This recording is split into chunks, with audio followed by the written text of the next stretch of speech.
This is John for MTG Nexus coming at you with another Modern Deep Deck Dive, this time with a crowd favorite, Modern Jund. As a friendly reminder, if you do like these informative deep deck dives and informative modern content overall, please consider subscribing to the channel, giving us a thumbs up, leaving a constructive comment down below, and letting me know what deck you might like to see next in our deep deck dives. So, Modern Jund has been a staple for the modern format for years. Whether it's been good or not, it's a different story. This is a deck that has only really ever been true tier 1 during a time frame in which it had access to Bloodbraid Elf and Deathrite Shaman, both of which ended up getting banned because the deck ended up being too powerful for the format for a while. Now it's kind of devolved into this variant where when Lurrus, before the Lurrus banning was, it had gone down to just, you only played Urza Saga, and you played cheap creatures, cheap planeswalkers, and kind of played there. Now, with the banning of Lurrus and the printing of a couple cards that we'll get into, deck kind of evolves into, do you want to play Urza Saga and the Urza Saga package, or do you want to play the more traditional mid-range Jund deck? One of the issues that Jund now faces is a lot of the cards, a lot of the decks just outclass it. Particularly 4-color elementals, 4-color Omnath piles, whether it be the controlling or the elemental variant, is just generally a go-over-the-top version of what this deck does. That said, there still is a place for a deck in the format that is very efficient 1-for-1. Mainly if it can figure out the Is It Murktide matchup, this is a deck that could potentially perform quite well in the format. Maybe not tier 1, but definitely a deck that is competitive. So we're starting out with a version that has no copies of Urza Saga, but there are still some powerful cards, such as Ragavan. This is a card that really needs no introduction. Basically any deck that should be playing red, other than maybe a deck like Burn, is basically playing Ragavan, helps you get ahead on mana, forces your opponent to have an early answer, or can just kind of run away from the game. Nothing too exciting. The new cards for the deck are Zayatora's Proving Ground, which is basically finally the Jund Triland, and then Riveteer's Charm. Riveteer's Charm is a very flexible modal card, much like Jund Charm used to be, only upgraded and more powerful. Target opponent sacrifices a creature or planeswalker they control with the highest mana cost among creatures and planeswalkers they control. Good way of nailing someone like a Murktide. Can also exile target player's graveyard. A little bit expensive for that, but the main one is exile the top 3 cards of your library until your next end step. You may play those cards. So this is a great play to play in those turns where you're like going, passing with removal spells up or interaction, instant speed interaction like a Kolaghan's Command or something. Your opponent does nothing. You cast this on end step and suddenly you have access to 3 more cards in your hand until your next turn, which is very important. Now, if you cast this during your main phase, obviously you only have access until the end of your turn, so it is something to consider that this is a card that's generally better played at the end of turn to set up your following turn. Beyond that, this is just a deck that centers around Wrenn and 6. It was probably the most powerful Wrenn and 6 deck up until 4-color Omnath became a thing. This is a deck that very much likes to abuse their lands. There's a bunch of lands in these versions that are very powerful, whether it be cycling lands, man lands, etc. This is a deck that very much thrives on executing with Wrenn and 6, and then just from there tries to play the most efficient creatures. It gets to play Tarmogoyf, which is kind of the hallmark of cheap, efficient creatures that are very powerful.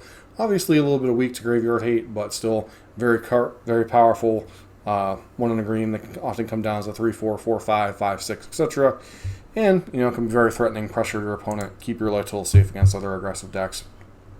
And then Lillian of the Vale, the other queen of the deck. This is a card that disappeared for a long time from the deck as Lurrus the Dream Den kind of took over. This is a planeswalker that, while it's not aged as well, is still a very powerful effect. Discarding cards, eating your opponent, potentially sacrificing half their permanents. Very powerful effect for 3-mana planeswalker in a deck that tries to live off the top in the mid to late game anyway. And then Bloodbraid Elf is a Cascade haste creature that allows you to cast anything in your deck that you run into. Now, obviously, this can be weird situations where you hit a Fatal Push and there's no creature on the board, or you cast hit an Inquisition and your opponent has no cards in their hand. But oftentimes the spin the wheel is the deck's powerful 2-for-1. Beyond that, you play cheap disruption in the form of Inquisition and Thoughtseize. You play Lightning Bolt and Fatal Push. This deck generally doesn't play why am I drawing a blank? Card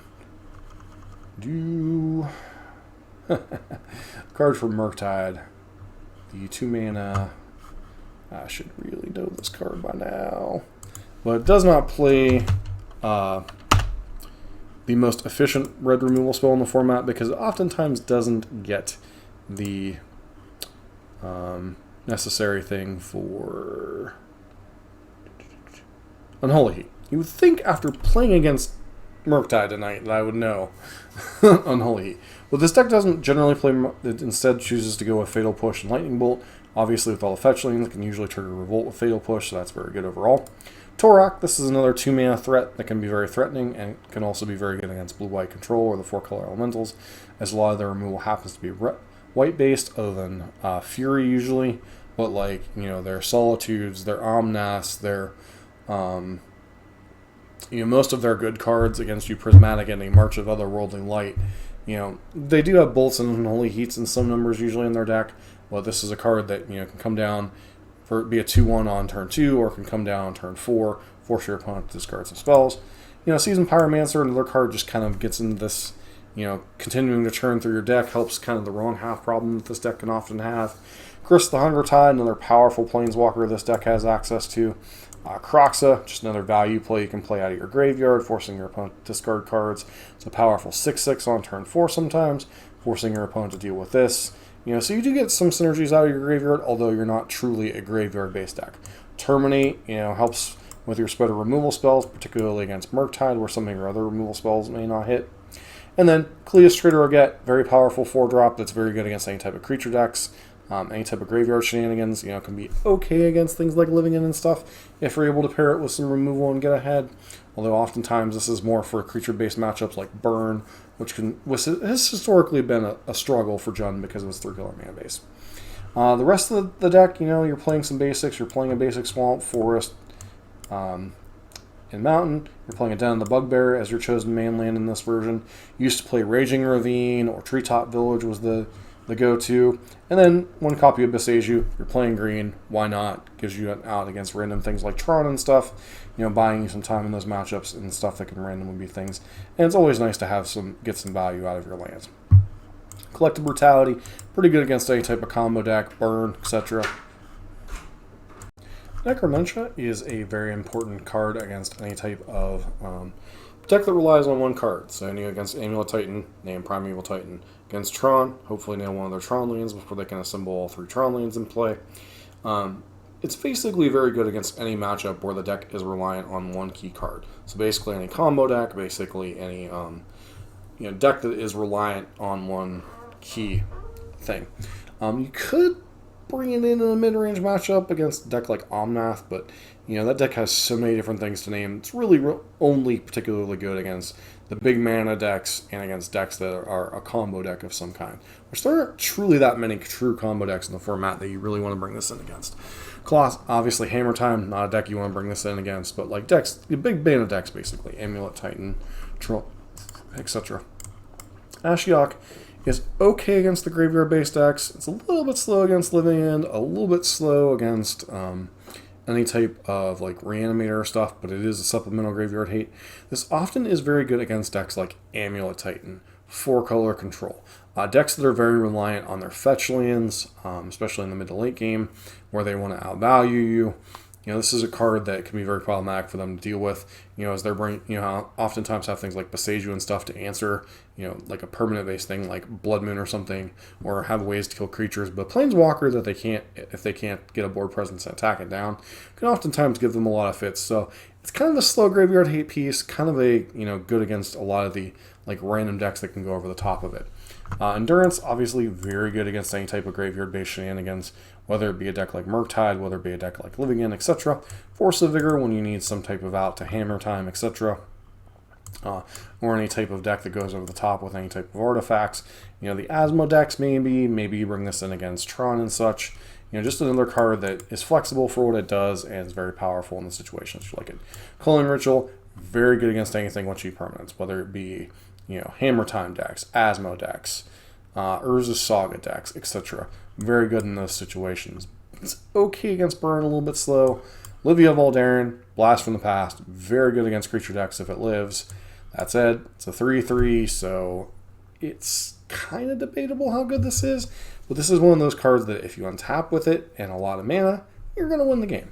Obsidian Charmaw, pretty good against Tron, okay against Amulet. This is also something you might bring in against like a deck like 4-color control and stuff to blow up some of their lands. Oftentimes those decks with run and stuff, you're not really setting them back much, but you know, against Tron, this is kind of a blow up your land, save your life, etc. And then finally you have Punishment, which allows you to blow up a bunch of permanents and stuff. Very much like Calling Ritual is very powerful in the matchups where you like that kind of effect. This version is much more streamlined and much more akin to the old Jund decks. You know, you have the Wrenn and 6s, the Lilianas. This version is leaning a little bit more into the Grist plus Bloodbraid Elf combination to kind of grind you through some of those games. Grist obviously being a very powerful planeswalker, allowing you to get a bunch of 1/1s. Then you can sacrifice creatures to destroy creatures or planeswalkers. And then its -5 can obviously be very, very dangerous in the right matchups. You know, it's really leveraging 4 copies of Ragavan, 4 copies of Bolt, Fatal Push, Thoughtseize, and Inquisition. So it's just a very efficient, lean version of Jund. You know, the other version was kind of like one of here, a fun of there, etc. This version is much more all-in on what it wants to do. And then 3 copies of Endurance in the main deck. This is clearly someone that wants to gun for Murktide or Living End. So, you know, those are very powerful things. As far as the mana base, not really anything particularly stand out here other than 2 copies of Boseiju for a deck that doesn't have a ton of green requirements other than the Endurances, and no main lands to speak of, and a couple of Nourishing Peat lands to pair with your Wrenn and 6s to kind of get you some card advantage. Sideboard, totally different sideboarding here. You have some Chalice of the Voids for, you know, decks like Burn, decks like Living End, etc. Mainly this is targeted towards the Cascade decks, but you can bring it in against other decks if you know to play around it. Engineered Explosives, quite a nice catch-all against any of those cheap decks, much like Calling Ritual was in the other version. Force of Vigor, once again, very good against decks like Hammer Time or Asmo Piles. Collector Oof, very good against Hammer Time and Affinity. Torpor Orb, you know, this card is mainly geared towards elementals, the different variants, whether it's the 4-color Omnath pile, you know, or the 4-color Elemental pile. This Vale Summer, very good against anything with counterspells. You know, Despise, another card whenever you need to hit. It's kind of like a Thoughtseize, but mainly for creatures and planeswalkers. So, you know, when your opponent's playing a density of planeswalkers and creatures, decks like, I'm thinking 4-color Money Pile, pretty good. And then 3rd copy of Boseiju when you need more outs to Tron and such. Finally, we get into this kind of weird amalgamation, which is like old school Jund with 4-color Urza Saga. This is basically Urza Saga decks, or Jund Saga playing 3-drops since it no longer has access to Lurrus.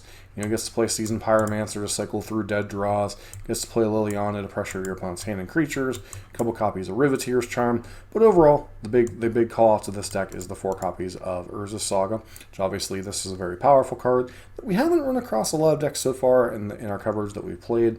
Jund Saga was probably one of the decks that played it along with Hammer Time, to great effect before the banning of Lurrus, and now since Lurrus has been banning, mainly you see Urza Saga in like this, you see it in Amulet Titan, you see it in Affinity, etc. But this is definitely a deck that can utilize it, but not nearly as well as something like Hammer Time. It has a couple copies of Mishra's Bauble to pair with everything. You have a Springleaf Drum when you need a little bit more mana. A copy of Shadow Spear when you need to be in racing situations, like against Hammer Time and Burn, other creature decks. Some Nihil Spell Bombs, you know, where the slot where you have Endurances and some of the other ones. Basically, this is also a clean, efficient Jund list with playing in a small Urza Saga package. Sideboard, a lot of the same cards we've seen before. You know, Chalice, Engineer Explosives. Boil, very good against any type of blue-based deck. The 4-color Omnath piles, Control, etc. Also okay against Murktide. Not the best and efficient, as they have a lot of cheap counterspells, but, you know, a card that can get them if they happen to tap low. Hitsugu, very good against anything with cheap permanents. Basically Hammer Time, but can come in against other things like Urza Saga decks. Endurance when you need more graveyard hate. Soul Guide Lantern to pair with your Urza Sagas, and then Alpine Moon against any type of Tron, that kind of stuff, which can be problematic. And then Boseiju we've already kind of covered. Alright, taking a look at this final version, this is kind of a Sagavan deck that is also a little bit different in terms of what's trying to execute. A lot of the same cards, although there is a couple copies of Unholy Heat which take advantage of the, obviously the enchantments that go into the graveyard off of Urza Saga, the artifacts which turn on Unholy Heat a little bit easier. But beyond that, a lot of your early game is the same. You know, Ragavan plus a bunch of 1-drop discard spells and kill spells. Still the Tarmogoyfs terminates Wrenn and 6s. Grist, obviously, very powerful package, as we've kind of covered already, although it gets a little bit of a boost with this version with a 1-of Dryad, which can be a little bit awkward. Cool Guns Command, quite a nice 1-of as kind of a grindy card, kind of a Swiss Army knife for the deck. Returns a creature from your graveyard, opponent makes a player discard a card, can obviously destroy an artifact, or deal 2 damage to a target, often a 2-for-1 against a deck like Hammer Time or Burn. A copy of Tireless Tracker is another grindy card. This is very similar to Seasoned Pyromancer and stuff, although a little bit more mana intensive. This is a card that can help you really get ahead of the game. Fable the Mirror Breaker is a little bit slower, but maybe more powerful version of Seasoned Pyromancer. 1, it can make a 2/2 Goblin Shaman. Whenever it attacks, you get a treasure token, getting a little bit ahead on mana, much like Ragavan. 2, allows you to discard and draw, getting a little bit more card selection. Then 3 turns into a copy of Kiki Jiki without the infinite ability. Allows you to copy, your Tarmogoyfs, your Ragavans, etc. While not as powerful as it is in some decks, it's still a very interesting thing you can pair with some of your other creatures. And then, obviously, Lillianas, and then copies of Fury, which do play nicely with Fable the Mirror Breaker, and are quite nice in kind of the grounding creature-based matchups, allowing you to deal with creatures early on, maybe when your 1-for-1 removal isn't quite enough in some circumstances. Sideboard, you still have a couple copies of Alpine Moon for any type of big mana decks. You have Boseiju for catch-all against lands and enchantments, also artifacts. Force of Vigor we've already kind of covered. The main thing in this version is the 4 copies of Leyline in the Void over something like Endurance. A little bit cheaper in terms of cost, and then obviously this can come down on turn 0, shutting down your opponent's living end, graveyard, etc., although they are sure to have answers against it with things like Foundation Breaker and stuff. Also, alright against the Is It Murktide decks. You don't have to resolve it through a counterspell, although sometimes mulliganing with it could be a little bit awkward. Chalice we've already covered, mainly here for the various Cascade decks. Engineering Explosives is a nice catch-all, much like Culling Ritual or Crime and Punishment. Pithing Needle is a catch-all against problematic Planeswalkers and other permanents with activated abilities. Then Torpor Orb we've already covered, as 4-color Omnath can be a very difficult matchup. So historically, the power of Jund rests on how powerful the discard spell into a Tarmogoyf for discard spell into Wrenn and 6s in the format. And if the format doesn't line up particularly well for that, then the deck historically has not performed particularly well. There's a lot more removal based in the format with the printing of the pitch elementals, Solitude, Fury, and then there's another midrange deck that goes over the top of what it does in 4-color Omnath. So the deck's kind of like main thing that did in the format, which was be the best midrange deck, it no longer even does that. So oftentimes with Jund, you're playing a worse version of X. Mainly you're playing a worse version of 4-color Omnath. This is a deck that tries to do a little bit different than what 4-color Omnath does. 4-color Omnath's more of a 2-for-1, 2-for-1, 2-for-1. This deck is more of a 1-for-1, 1-for-1, 1-for-1, and then try to out-top deck you, which is what Jund always historically did. That said, this is a deck that can be tailored to play against everything, as you've seen through the various sideboards, Urza Saga, no Urza Saga. And this deck is almost infinitely customizable. If you really want to set out to beat a deck, other than maybe Tron, you can generally beat it. And even Tron, you can have a fairly reasonable matchup with a good sideboard. If you want to beat Murktide, you can probably beat Murktide with this list. If you want to beat 4-color Elementals, good luck with that one. But just about anything else, other than, maybe Amulet Titan being a little bit rough, but even with Necromentia and stuff, you can potentially win that way. This is a deck that can be customized to beat anything, but it's a little bit worse than 4-color Omnath at what it tries to do. Maybe a little bit more mana efficient, but doesn't have the pitch elementals. This deck doesn't leverage Ragavan the best, but it's an okay Ragavan deck. It's mainly does discard spells and either a Tarmogoyf or Wrenn and 6. Is that good in the format? Sometimes the answer is yes, sometimes the answer is no. But this is a beloved deck. This is a deck that has stood the test of time, but maybe has fallen behind a little bit. But, with some new tools, with, Urza Saga builds, or the builds with a Riveteer's Charm, maybe this is a deck that, has a little bit new life, with Lurrus no longer being the dominant force among the mid-range decks in the format. If you can build a version of Jund to beat Murktide, you can have an okay place in the meta. Is it going to be tier 1? No. It has too many weak matchups. The decks that go over the top of it, decks like Tron Amulet Titan to a lesser extent than Greentron. But Greentron definitely goes over the top of what it's doing. Hence why you see a lot of land destruction, whether it's Boseiju, Alpine Moon. Previously, you'd see Fulminator Mages, Ashioks, anything that could disrupt what Tron's doing. Although Tron's at a very low point in the meta right now. But this is a deck that can be customized to beat anything, but is a little bit worse version of 4-color Omnath. And so it's like, do you want to play Nostalgia or do you want to play the new Broken MH2 cards?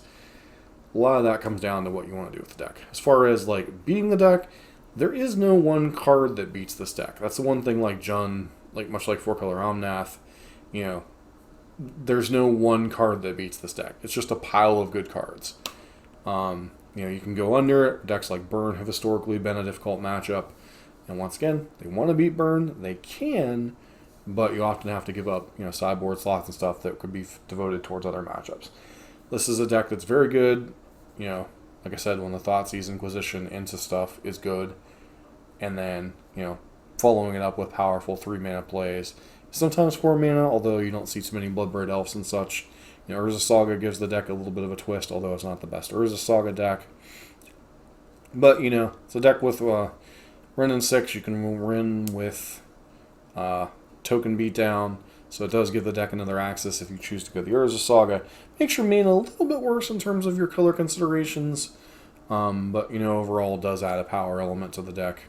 But, like I said, it's a deck that's infinitely customizable, has a lot of nostalgia to it, has a lot of choices to make, has a fairly solid core in the format, and will never not be completely unplayable, but will never probably be tier 1 again without some other broken card printing into its colors in the 1 or 2 mana drop slot. So, that's it. This has been kind of my rundown on Jund, both with and without Saga, Urza Saga, and if you have more experience with Jund, maybe you can give some pointers, maybe give some new tech. I was just kind of giving out some different builds and different things you might see out of Jund. And it's a deck that I have played some way in the past, although it's a deck that, is popping up a little bit now, and Modern does feel like it's in a fairly open place other than 4-color control and Murktide. So you can build your deck to beat one of those two. You can build your deck to be fairly competitive against the Cascade decks. You can have a reasonable run, and Jund's certainly a deck that can do that. So give it a spin if you like some old nostalgia-based decks, and a deck that, is the quintessential mid-range deck of Magic's history. So, as always, this has been John for MTG Nexus. Don't forget to like, comment, subscribe. Leave a comment down below about what deck you might like to see in the next video.